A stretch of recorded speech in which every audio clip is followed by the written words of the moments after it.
And we need to recognize that, and he deserves to be seen, and he deserves a mega fight. This is why we look at Dana White, and we love the UFC so much, because of what Dana White has meant to it. Because the number one gift that Dana White brings to the table, that he will make sure that if you want to see a fight, if the public at large wants to see a fight, he will prioritize making sure you get to see that fight. That's Dana White.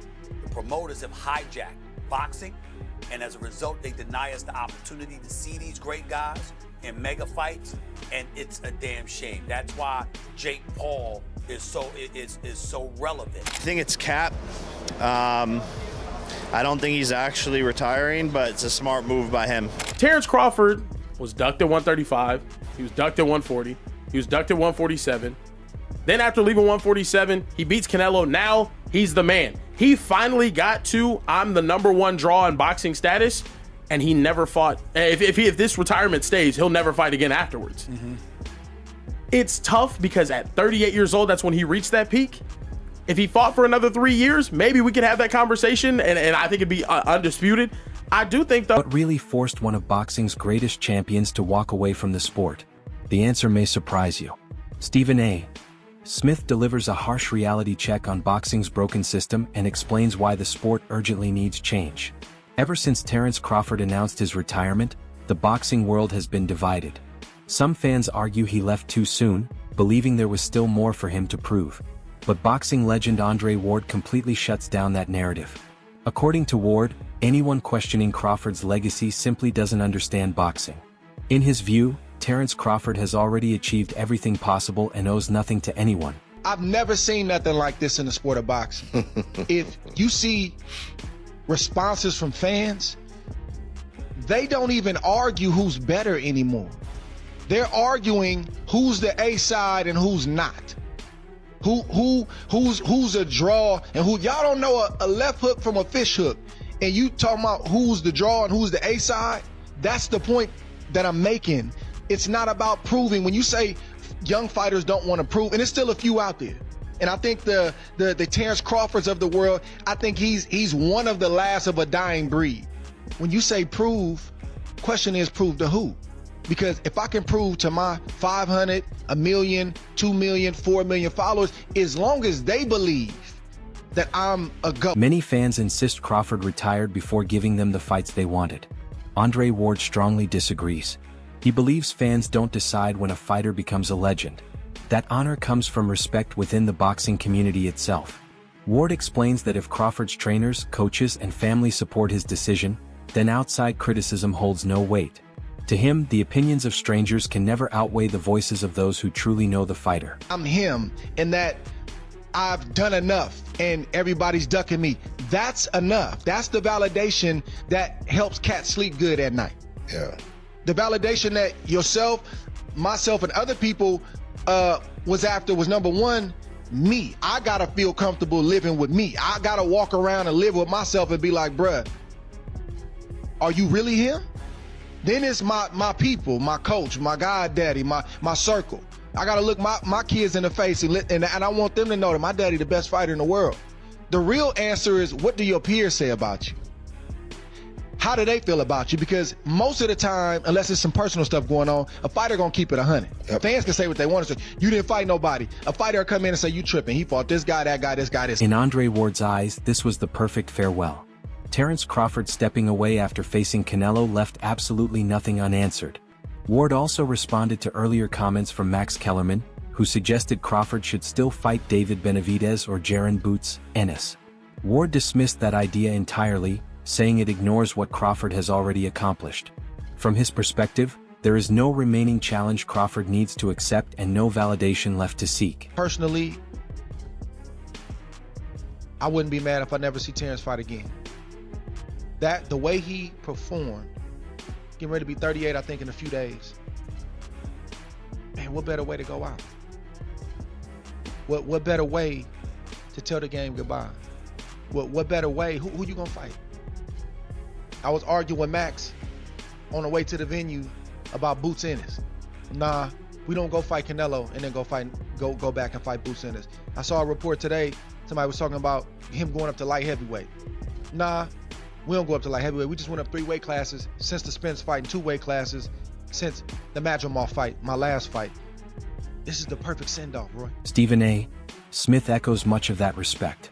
While he fully supports Crawford's decision to retire, he notes that Crawford's name keeps being dragged into debates about hypothetical matchups. Much like Floyd Mayweather during his era, Crawford remains the measuring stick. Even with a career-defining final fight against Canelo, the speculation hasn't stopped.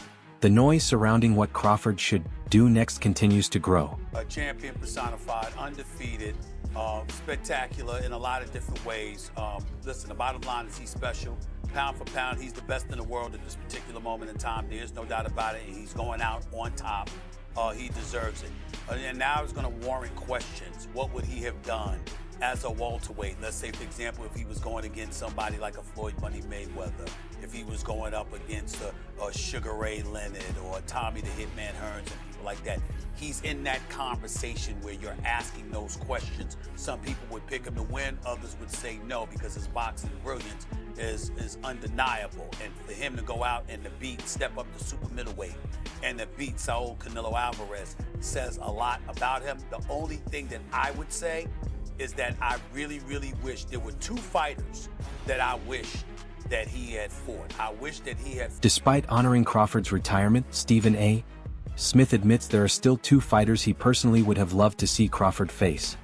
He makes it clear this does not diminish the legitimacy of Crawford's decision. Instead, it highlights the never-ending debate within boxing. In Smith's view, a few elite fighters truly deserved a chance at Crawford, and those missed matchups will always spark conversation. I wish that he had fought. I wish that he had fought the Charlo at the junior middleweight division because obviously they don't like him. They love Errol Spence, and he destroyed Errol Spence. I would have liked to see him fight those guys, one of them anyway.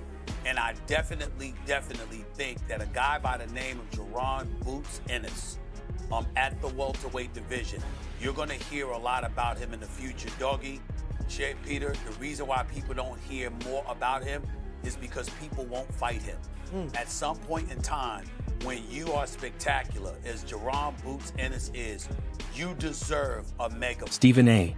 Smith places the real blame on boxing promoters, accusing them of hijacking the sport and blocking the fights fans want most. He points out that Crawford retiring while also being stripped of a title raises serious questions about boxing's credibility. Smith suggests that a figure like Dana White, who can force big fights to happen, could be part of the solution. While respecting Crawford's right to walk away, Smith questions why fighters like David Benavidez and Jerron Boots Ennis were never given a real opportunity. To him, that failure reflects a deeply broken system.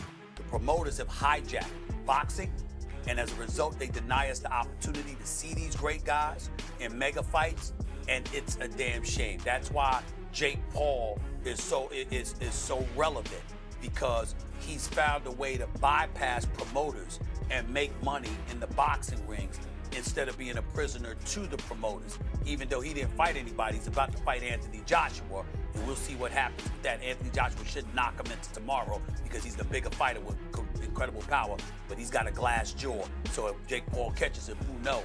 But we want to see the fights that we want to see when we want to see them. And boxing doesn't give us that. And 2 people who have suffered the most is Jerron Boots Ennis and David Benavidez. Offering further perspective, Stephen A. Smith emphasizes that Crawford himself deserves no criticism.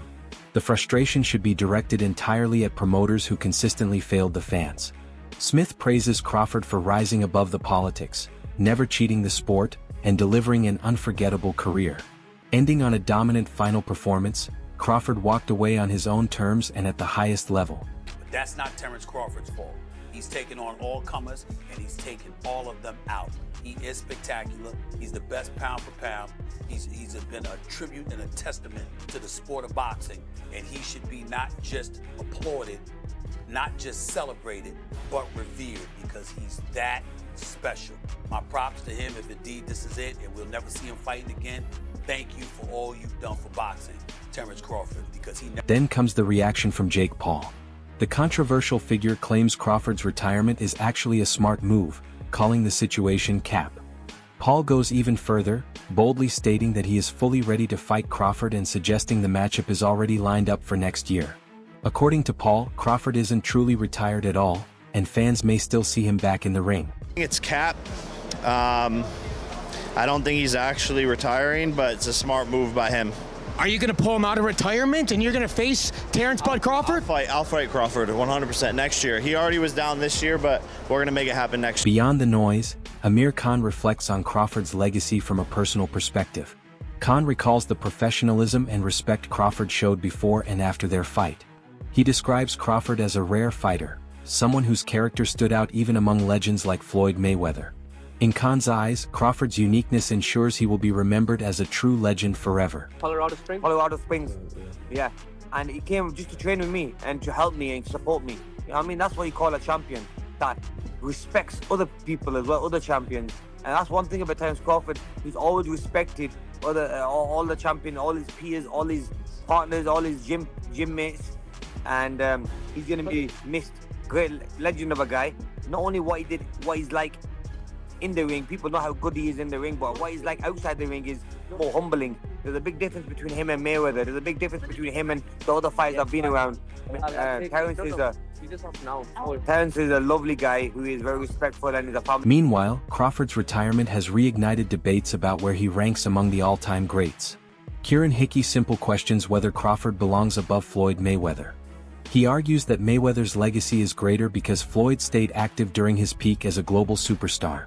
According to him, Crawford's lack of certain big opportunities affected how his greatness is perceived. I can't say with certainty that Floyd Mayweather is greater than Terence Crawford. I can't. Terence Crawford never got the opportunity to prove his greatness as much as Floyd Mayweather did because he was never the draw that Mayweather was. Everyone wanted that Mayweather fight, whether they thought they were going to win or they were going to lose, regardless, just because they knew the payday was going to change their life. Floyd Mayweather got an opportunity to defend his belt, or to fight as many world champions as any boxer in history, which is why a lot of people see him as the greatest. Still, Hickey Simple acknowledges Crawford's incredible 42-0 record. He reflects on moments where Crawford may have been avoided by potential opponents. While maintaining that Mayweather sits at the top overall, he admits Crawford's dominance is extraordinary. In fact, Crawford never lost a single fight on the scorecards, an achievement Hickey Simple considers even more impressive than Floyd's record. Terence Crawford was ducked at 135, he was ducked at 140, he was ducked at 147. Then after leaving 147, he beats Canelo. Now he's the man. He finally got to I'm the #1 draw in boxing status, and he never fought. If this retirement stays, he'll never fight again afterwards. It's tough because at 38 years old, that's when he reached that peak. If he fought for another 3 years, maybe we could have that conversation, and I think it'd be undisputed. I do think, though, Terence Crawford's dominance, it's right up there. It's just as impressive as Floyd Mayweather. And as a matter of fact, it might even be more impressive. Terence Crawford in those 42 fights didn't lose on a single person scorecard his entire. Throughout his entire professional career, Terence Crawford never recorded a draw. Every bout ended with him victorious. Hickey Simple believes this detail elevates Crawford's resume even further. While continuing to respect Mayweather's greatness, he argues that Crawford would have posed the toughest challenge Floyd ever faced. Crawford's consistent dominance suggests he could have pushed Mayweather to his absolute limits. There was no split decisions. It was either I won by a unanimous decision, or I stopped you. Or I stopped you. It's bringing up Floyd is tough. I think if there was a match between the two, this is the guy that would give him the toughest battle. A dude that could.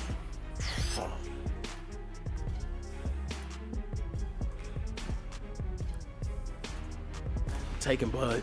Yeah, you have to. I'm taking Bud. You have to? I'm taking Bud. Look, let me tell you why.